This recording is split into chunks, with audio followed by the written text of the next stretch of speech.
अच्छा मम्मी, चलते हैं। मन तो नहीं आप लोगों से दूर जाने का, लेकिन नौकरी है, जाना पड़ेगा। रोहित ने अपनी मां के पैर छुए और उनसे आशीर्वाद लिया। अरे बेटा, नौकरी जरूरी है। शादी पर भी 10 दिन की छुट्टी हो गई तुम दोनों की। अब 3 महीने बाद ही तो दीपावली है, तब सब साथ रह लेंगे। पिताजी ने बेटे के सिर पर हाथ रख कहा, बेटी शिवानी, तुम अकेले सब संभाल लोगी ना? नई नवेली दुल्हन को देखो, सब अकेले करना पड़ेगा। मम्मी ने चिंता जताई। मम्मी जी, आप चिंता मत करिए, अपना ध्यान रखिए, बहू शिवानी बोली। रोहित और शिवानी की शादी को बस 1 सप्ताह हुआ था और दोनों को नौकरी पर वापस जाना था, इसलिए नागपुर से मुंबई के लिए रवाना हो गए। रोहित और शिवानी के बीच अच्छा तालमेल था, जल्द ही एक दूसरे को समझने लगे। अरेंज मैरिज में अब ढेर सारा प्यार था। शादी को 3 महीने होने को आए। रात 8 बजे मम्मी ने रोहित को फोन किया। बेटा, याद है ना, दीपावली पर आना है, टिकट निकाली या नहीं? मम्मी, आपको क्या बताऊं, बहुत काम है ऑफिस में, शायद आना नहीं होगा। रोहित ने अपनी मजबूरी बताई। अरे, कब से तुझे बोला था, तूने भी तो हाँ कहा था, अब मना क्यों कर रहा है?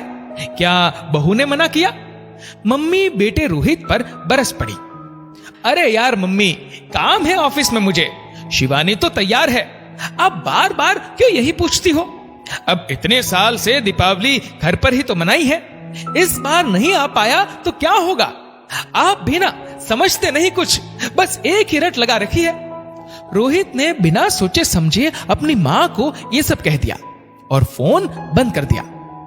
एक तरफ रोहित की सारी बातें सुन पत्नी शिवानी को बहुत बुरा लगा, तो दूसरी तरफ पिताजी मम्मी को समझाने लगे। अरे, कब तक तुम रोहित को बच्चा समझोगी? अब उसकी शादी हो गई है, उसकी नौकरी है, तुम रोना बंद करो। क्या हुआ जो वे नहीं आ रहे? हम दोनों मिलकर ये त्योहार मनाएंगे, तुम उदास मत हो।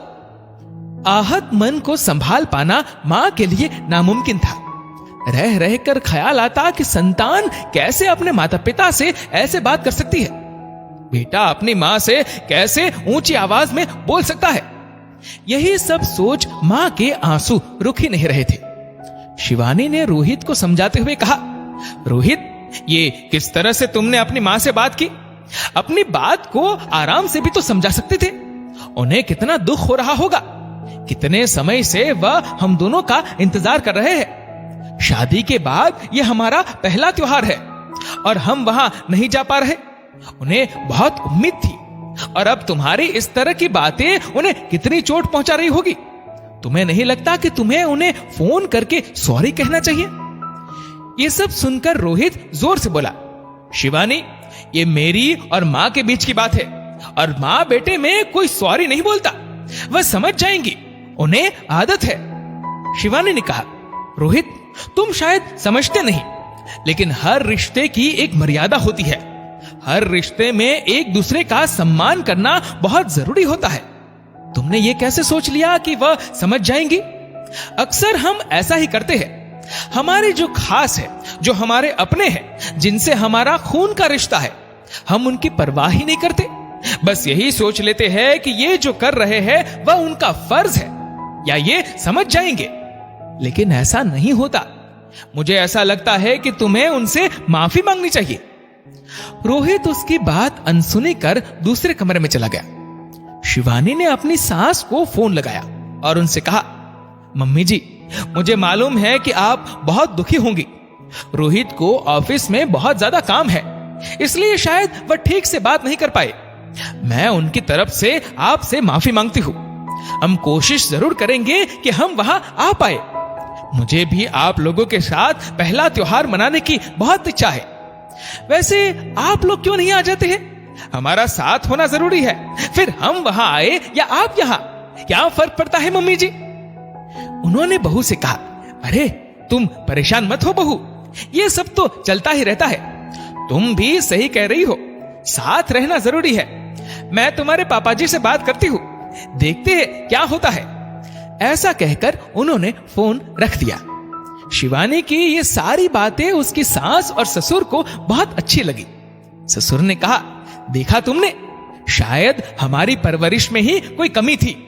हमने ही रोहित को कभी सिखाया ही नहीं कि रिश्तों में सॉरी और थैंक यू बोलते रहना चाहिए। जब गलती हो तो उसे मानना और उसकी माफी भी मांगनी जरूरी हो जाती है। शिवानी की सास ने कहा, आप ऐसा कीजिए, हम दोनों ही मुंबई चलते हैं। बेटा और बहू काम में व्यस्त है तो क्या हुआ, हम वहां जाकर 4 दिन में लौट आएंगे और रिश्ते ऐसे ही तो निभेंगे, वरना गुस्से में तो रोहित 6 महीने भी नहीं आएगा यहां।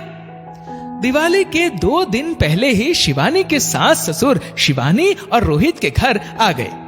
शिवानी ये जानती थी कि वह लोग रोहित को सरप्राइज देना चाहते थे, इसलिए शिवानी ने भी रोहित को कुछ नहीं बताया।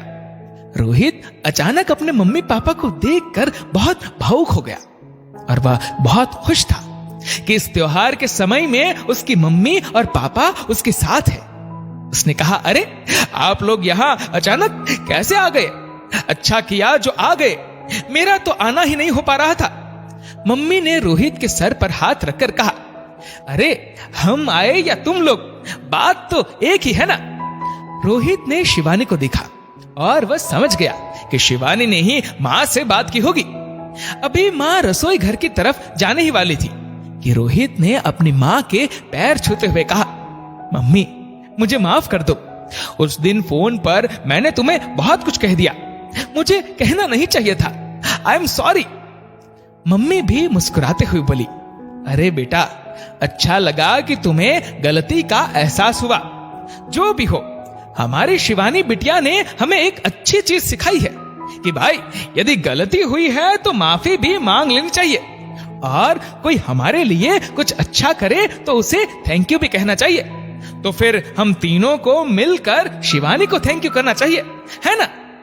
तीनों ने मिलकर शिवानी को थैंक यू कहा और सभी के चेहरे पर बड़ी सी मुस्कान थी। दोस्तों, हम में से लगभग सभी लोग अपने माता पिता, भाई बहन से कई बार ऐसी बातें कह जाते हैं जो उनके दिल को कांटे की तरह चुभ जाती है, लेकिन यदि हम उसकी माफी मांग ले तो दर्द यकीनन कम हो जाता है। और हमारे लिए कोई अपना कुछ करता है तो मात्र ये उनका फर्ज नहीं होता, बल्कि हमारा ये फर्ज होता है कि हम उन्हें थैंक यू करें। तो आप भी अपनों को थैंक यू और सॉरी कहना मत भूलिएगा। दोस्तों, कहानी लिखी है पायल धाबलिया ने। आपकी इस वीडियो के बारे में क्या राय है नीचे कमेंट करके जरूर बताएगा, और वीडियो अच्छा लगा हो तो इस वीडियो को लाइक करेगा, शेयर करेगा ज्यादा से ज्यादा लोगों तक, और ऐसे ही और भी इंस्पिरेशनल वीडियोस के लिए सब्सक्राइब करें हमारे यूट्यूब चैनल को और फेसबुक पर फॉलो करें हमारे पेज को। धन्यवाद।